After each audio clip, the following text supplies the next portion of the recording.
So Carrie, I got new Yeah. music.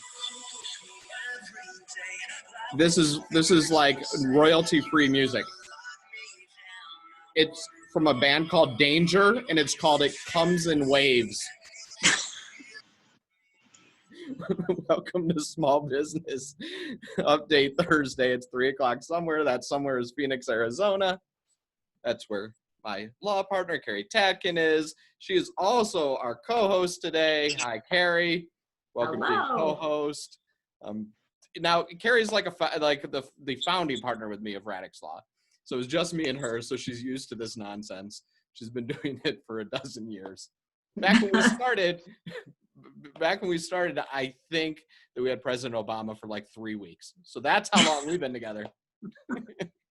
we were so young and innocent. We were so young. Yeah, we weren't even on MERS. We were so far back in the pandemic timeline. It's incredible. So anyway, welcome here. We've got a show today that we're going to use to talk about the 4th of July fireworks, COVID testing, the Consumer Financial Protection Bureau, the Supreme Court. We have special guest Amy Simon of Amy Simon Events.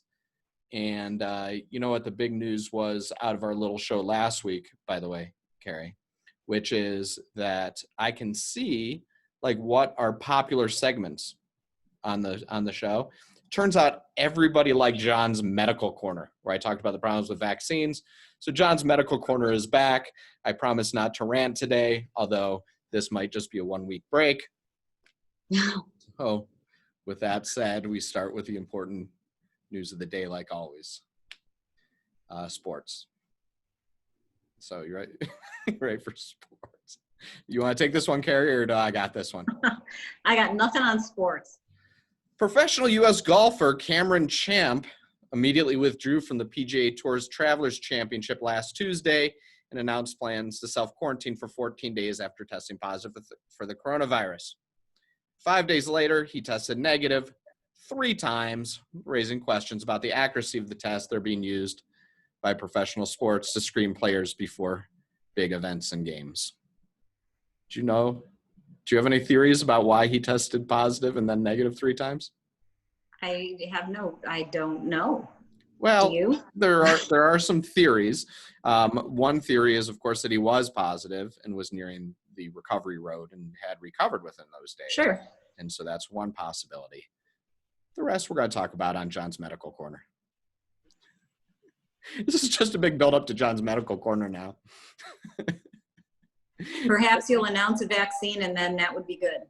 We had a governor's order the last few days. Turned out that we're doing a really horrible job at reopening, so we need to take a step back. We've closed our bars and clubs, our gyms, our water parks, our tubing. We've effectively closed, pools at resorts. Do you pay any attention to this governor's order, or just kind of like? Oh yeah. So what do you think about this? So if you live in an apartment complex, like I do, then they got to put up a sign that says, behave yourself. But if you are a resort, then you have to take active action to make sure 10 or more people aren't congregating. So it's kind of stabbing the old staycation in the heart, I think. Right. Of course, violation of this is a misdemeanor, punishable by up to a year in jail and $1,000 fine. And our first citation goes to Mountainside Fitness in Scottsdale for defying the governor's ban. And now they will be suing the governor. And we'll find out the answer to the legal question, which is, can governors shut down gyms? Not answering the real question, which is whether or not we should actually be in gyms. The answer is probably not, by the way. And we can talk about that a little bit later. So we've got a few Supreme Court cases this week to talk about. The first one goes into your topic, which is about the CFPB, which is the Consumer Financial Protection Board. And I won't take away your discussion about this, but Congress purposefully made it very difficult for the president to get rid of the head of this agency. And they said that the president can only fire the person if they were basically derelict in their duties, a bomb and otherwise, something to get rid of. This was a theory championed by Elizabeth Warren, who wanted to have a very strong protection bureau for consumers. And so the Supreme Court basically said, this is a separation of powers issue. The Congress cannot say, hey, here's an executive power, and that executive power is curtailed. In other words, the President of the United States can, at his or her election, get rid of the head of the CFPB. So that brings us, though, to your part of this, which is where we mix in law with jokes. You're going to talk about the law and what is CFPB and why does it matter? Because the truth is that most of our clients aren't big banks, and the ones watching this sure aren't. And so talk to us a little bit about what this agency does and what powers it has. Right. Well, it was, as you said, it was the brainchild of Elizabeth Warren, and the main idea of it was to set this up so that there was an agency with a single leader, sort of to make the real hard decisions about how best to protect consumers against big banks and financial institutions. And of course, the lenders and financial institutions were not big fans, and having kind of read a lot about what's been happening over the years, they have been taking attempted blows since the inception to try to basically invalidate the whole existence of this agency, because it's difficult with this kind of a watchdog. But that's been largely unsuccessful. And then on Monday, of course, when the court held that that the president can just pull the plug at any time, now we've got results that could be really ironic, right? Because we've got potentially a new president coming in. Obviously we don't know what's going to happen, but potentially, let's say Joe Biden wins the election in November, and now we're going to have a president who will, without a doubt, remove the current director and replace with a party who presumably will be more protective of consumer affairs. And then now that person has a 5-year term and can be taken by the president, but the president just appointed that person. And so it sort of seems like that person is going to ride with whoever the president is and whoever that party is. I was told the other day that Joe Biden had increased his lead to 1,000%. I think they meant increased his lead 10 times larger than what. I don't know. I just thought it was funny. He was 1,000% ahead. But yeah, so that's definitely a possibility. And of course, the CFPB, originally was intended to be a watchdog against big banks taking advantage of people, which has been known to happen every now and then. And, to wit, the Wells Fargo, we're going to open up a whole bunch of accounts for people because lower level, bankers would get bonuses for opening accounts. They would just open accounts for people who didn't know. But that's exactly what the concept behind the CFPB was, basically to protect people. So, yeah, it's definitely been interesting. Richard Cordray from Ohio, and in the fun fact department, Carrie and I are both from Ohio. In fact, we went to the same high school, and we're not saying who graduated first or second. We're just saying we both graduated from the same high school. Richard Cordray was at the CFPB for years, and then of course it went under the watch of Mick Mulvaney. So it's a job that was really meant to help consumers. But yeah, it really kind of depends who the president is now. It seems like to be like Right. what the CFPB is at all. And I think both sides are sort of claiming victory in this, which is kind of interesting, because the court stopped short from dismantling the agency, which is really what the other side wanted. The Republicans in the banking industry in general supported. But, the Chief Justice, John Roberts, pointed that, the CFPB structure and duties remain fully operative without the offending tenure restriction, he called it, which is that, that the director was there unless committing gross misconduct, that sort of thing. So, the Democrats are now claiming victory because the CFPB is, quote unquote, here to stay. Yeah. So I've got a good friend who is a appellate lawyer at the Department of Labor. He's a careerist. He's been there a long time. And, the direction that they take about what sort of positions to take are really institutionalized. Maybe this goes in my rant about the deep state, but, Justice Scalia's son is the Secretary of Labor. And he was the head of the legal department there. I mean, but they kind of go their own ways. And so these agencies really do have a lot of power. Maybe sometimes we focus a little bit on who's the boss. I don't know. I got Amy Simon here.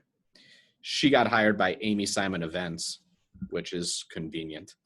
Hi. How are you, Amy? So Amy is a founder of an event planning business here in Arizona. And the reason why I really wanted Amy on was two things. First of all, she's my bar mitzvah planner for my son, and I'm torturing her because it was planned for this year. Now it's next year. So instead of charging me more, I thought I would sweet talk her. Second, and much more importantly, is if there is a business that's been affected more by the pandemic, I double dare you to name it. So I thought that Amy would actually do a good job of talking about like her life during pandemic year and what she's doing with her business, stuff like that. So Amy, welcome. Thank you for coming on. And Hi, thanks. all right. So talk to us about your business and the last, we'll call it 4 months of your life and how different it is, I'm sure. It's crazy different. I mean, I went from basically putting out fires because everyone having to postpone to now just kind of hanging out. Lots of home projects being done. I mean, I'm lucky. I guess I say lucky in the fact that like most or all of my clients now have postponed until 21. So I kind of have an opportunity to see how people are handling things before I jump into with mine. And I've also been been lucky enough to be involved with a group in DC that their event season starts right now. So I've been hanging out and doing like a online networking thing with them once a week and just kind of seeing how they're handling things as well. So is it different? Like one thing we always talk about are like East Coast events and stuff like that and how different they are.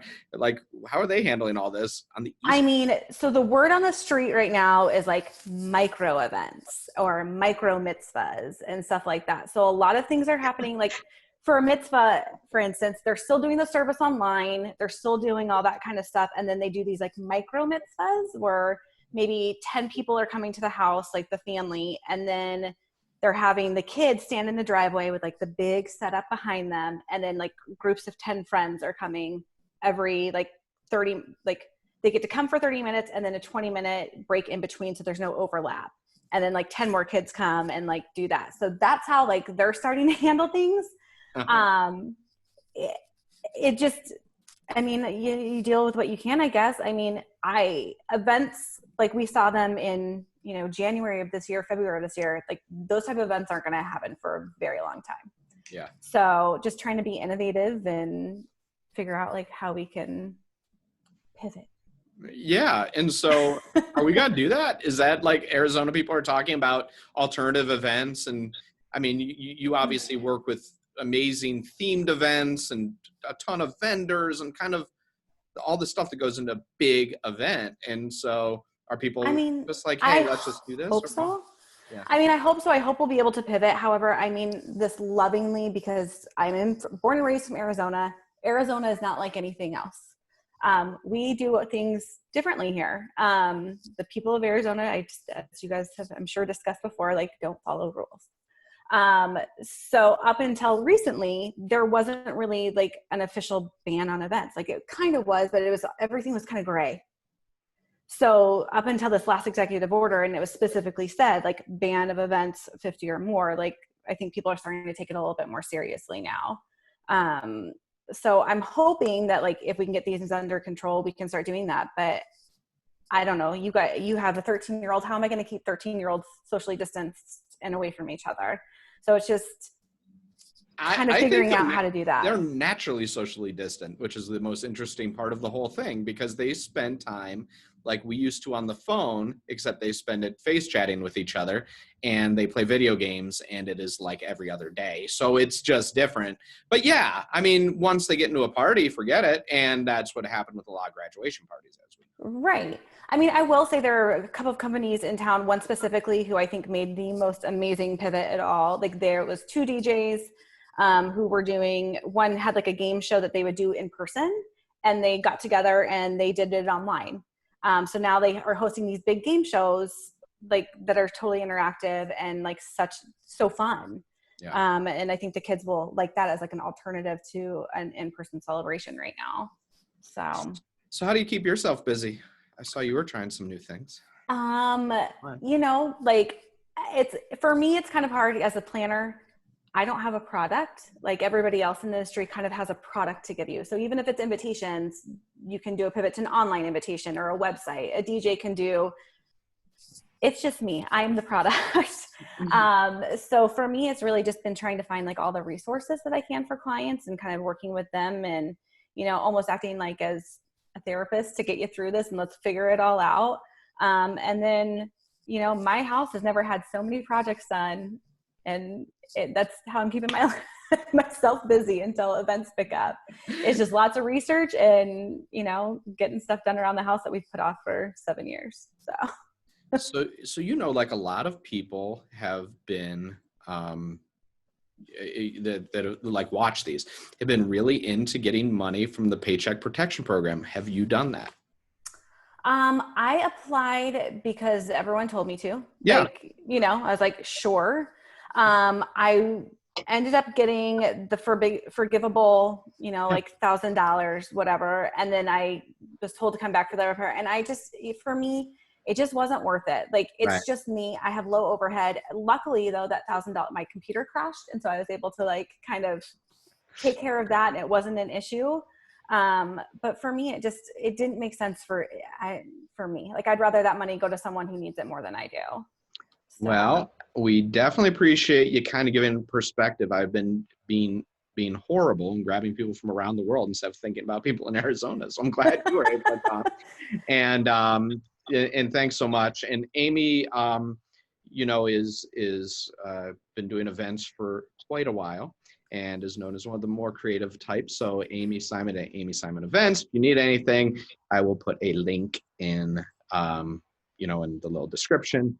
And so you can find Amy. So thanks again. Thank you. You bet. So, Carrie. Yes. So, we're on John's Medical Corner. You ready for this? Okay. I'm not Everybody sure. loves John's Medical Corner. I'm going to tell you a real life story about a client. Client is a doctor. Okay. He tested 4 times in 13 days. I will now describe, without violating HIPAA, the results of his tests. The reason he tests is because he goes into surgery, so they need to test. He tested negative. He felt not great. 2 days later, tested negative, really didn't feel well. 3 days later, tested, didn't get the results back right away, didn't go into surgery, tested again, tested negative, and received his 3rd test. It was positive. He's a doctor. He knew he had it.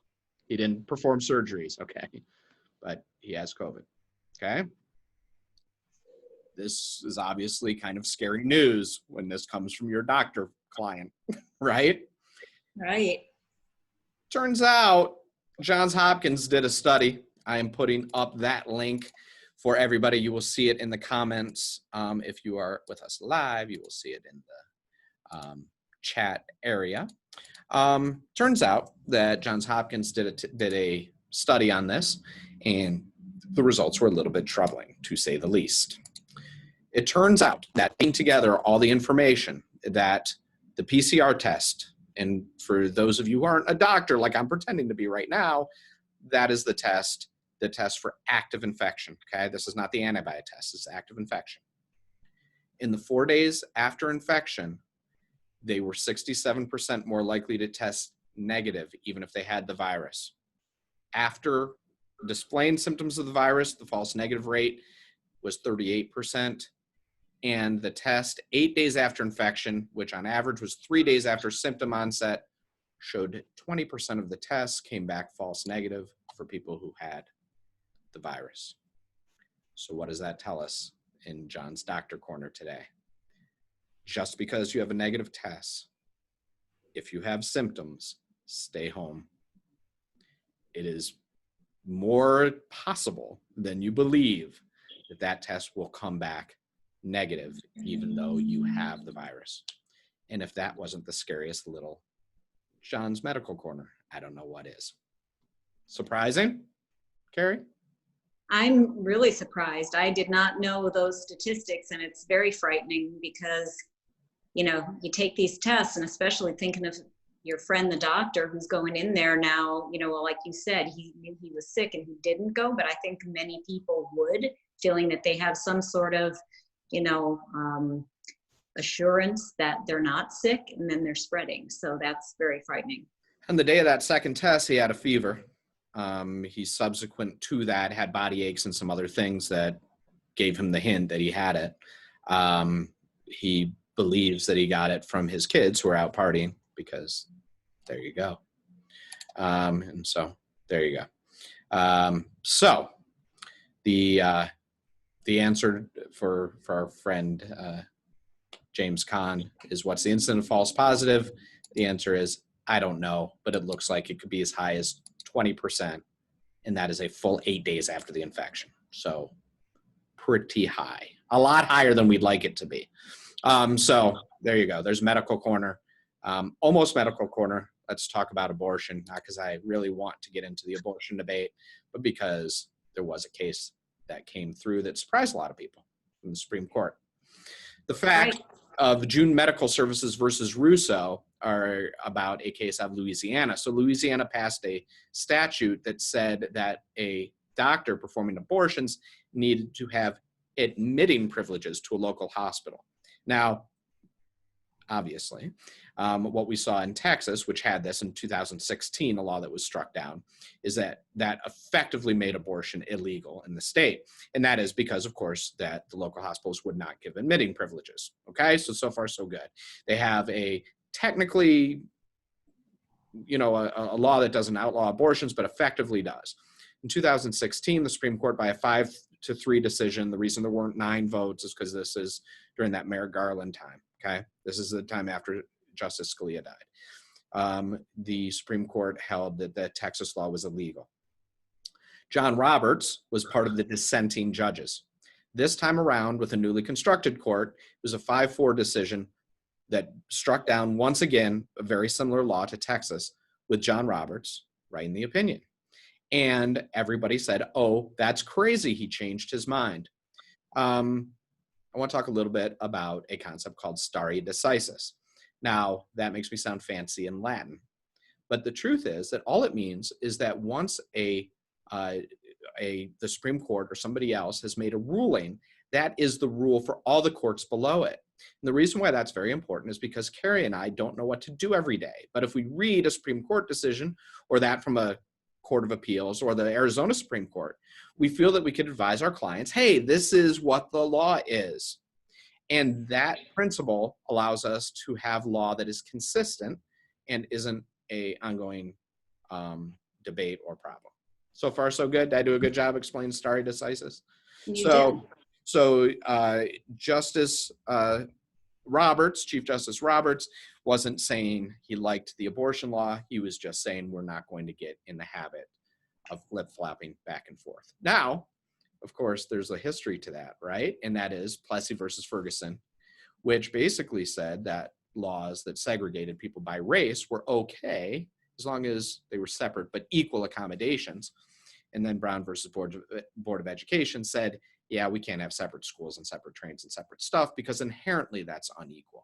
And so there are times the Supreme Court overturns a prior decision. I think probably Justice Roberts just didn't like the idea of doing it 4 years later. It's my guess. So that is what happened there. You want to talk for a minute about fireworks before everybody goes out and blows their hands off? So fireworks, yeah. Turns out this year, fireworks are going to be a little bit more of a problem than normal. Obviously, we've had some really awesome, terrible fires. We're in a stage 2, I believe, fire restriction, which means that there's never any fireworks allowed on any state lands or in any national forests. So that's, something just to kind of make note of, although I think people, maybe didn't realize that before, but now it's certainly a point that's being made. There's only certain times of the year when you're allowed to even buy fireworks, and they're kind of interesting dates, like June 24th through July 6th, you can buy them. You can also buy them between Christmas and New Year's, and you can use them during these limited periods of time. You can use certain ones. So spinners and fountains and smoke and the pretty ones and that kind of thing that don't erupt in giant fireworks, you can use those, but you can't use bottle rockets. There's no firecrackers that are ever permitted. No any of those kind of rockets, or like when I was a kid, Roman candles were the thing because those were really great and so much fun, but those are completely illegal. So I think, there are a lot of communities now that have completely canceled their events this year just because of the fires. And so it's a little bit of a different situation this year than it has been in previous years. The interesting thing is that the fines, these are misdemeanors, the fines can be anywhere from starting at $275, but they go all the way up to $1,000 per incident. But as John and I were speaking earlier, they have to catch you. And that's a problem. The enforcement it's very hard. You can say it wasn't me, and they're going to have a hard time deciding if it was you because it just happens. So, I just think right now, having known many people who've been affected by the fires with animals in particular, I just think it's a really bad idea. And I hope that people are, extra careful this year. We got poll results. Do you have faith that COVID testing is accurate? Basically, 2/3 of people said no, and several people said, I just don't know. I did before John's medical corner. Yeah, you totally had faith. I'll tell you, most people had faith till you. Yeah. Sorry. If you had to postpone or cancel an event this year because of COVID, full 80% said yes. And do you think we'll have in-person school this year in 2020? Everybody said yes. I think that's the trend. I think we're going to do it, and I think it's going to be in September, but we will see. Do you think that hospitals are making a fortune on COVID admissions? And 20% said yes, and 80% said either no or I don't know. Everybody supported the governor's decision to close gyms, bars, and water parks for a month, and more than 2/3 of the people are wearing a mask now. So that's interesting. So on the note about the hospitals making a fortune, I got a question from our friend Brenda. She said, is this a boon to hospitals? They must be making a fortune. And the American Hospital Association actually estimates that there will be $202 billion in losses during the period from March 1st to June 30th. One is because there are so many canceled services, and because of quarantine, there's so many less accidents, and because they have to purchase so much PPE, and because they have to pay so much overtime. And so the estimated loss was over $50 billion per month. Don't worry, Congress heard them. The CARES Act provided $175 billion to hospitals, so it's not quite as grim as I made it out to be. Carrie, you've survived your first full guest host, although you were a guest star. I was a guest star before. How soon we forget? Yeah, no, you were, but this is your first guest host. And so we appreciate everybody tuning in. Next week, we'll talk about whatever it is you want to talk about, whatever else is in the news. I guess we're stuck with Danger. It Comes in Waves as our new theme song until Adam, who's off in Idaho fly fishing and says they're not wearing masks at all, comes back to join us. So with that being said, thanks again for joining us for this little thing.